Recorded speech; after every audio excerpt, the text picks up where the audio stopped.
ఏలూరు జిల్లా జంగారెడ్డిగూడెం మండల పరిధిలో గల గురువాయిగూడెం గ్రామంలో శ్రీ మద్ది ఆంజనేయ స్వామి వారి దేవస్థానం నందు హుండీలను తెరిచి లెక్కించారు. సదరు లెక్కింపును తాడేపల్లిగూడెం తనిఖీదారు ఏ సుజన్ కుమార్ పర్యవేక్షణలో కేవీబీ బ్యాంక్ సిబ్బంది సమక్షంలో హుండీలను తెరిచి లెక్కించగా 86 రోజులకు గాను దేవస్థానంలో హుండీల ద్వారా 42,81,109 రూపాయలు, చిల్లర నాణేల రూపంలో 1,94,591 రూపాయలు, అన్నదానం హుండీ ద్వారా 1,06,665 రూపాయలు, చిల్లర నాణేల రూపంలో 1,965 రూపాయలు కలిసి మొత్తం ఆదాయం 45,87,330 రూపాయలు దేవస్థానానికి సమకూరాయని ఆలయ కార్యనిర్వహణ అధికారి ఆకుల కొండలరావు తెలిపారు.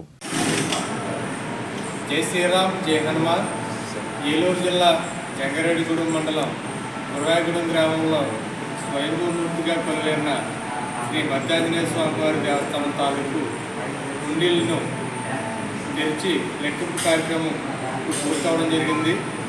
ఈ హుండీల లెక్కింపు కార్యక్రమం యాదవ ధర్మాదాయ శాఖ తాడేపల్లిగూడెం ఇన్స్పెక్టర్ శ్రీ సుజన్ కుమార్ గారి పర్యవేక్షణలో వివిధ గ్రామాల నుండి వచ్చిన శ్రీ స్వామివారి సేవాభక్తులు, సిబ్బంది, ముఖ్యంగా జంగారెడ్డిగూడెం పట్టణం పరూరు వైశ్య బ్యాంక్ మేనేజర్ వారి సిబ్బంది యొక్క సహాయ సహకారంతో ఈ లెక్కింపు కార్యక్రమం పూర్తయింది. ఈ లెక్కింపు గతంలో జూన్ 10వ తేదీన నిర్వహించడం జరిగింది.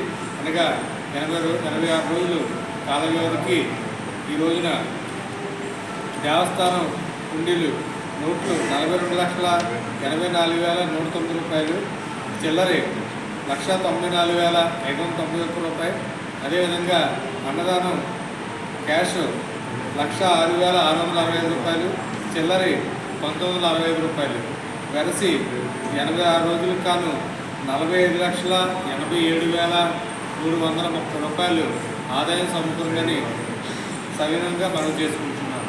జై శ్రీరామ్, జై హనుమాన్.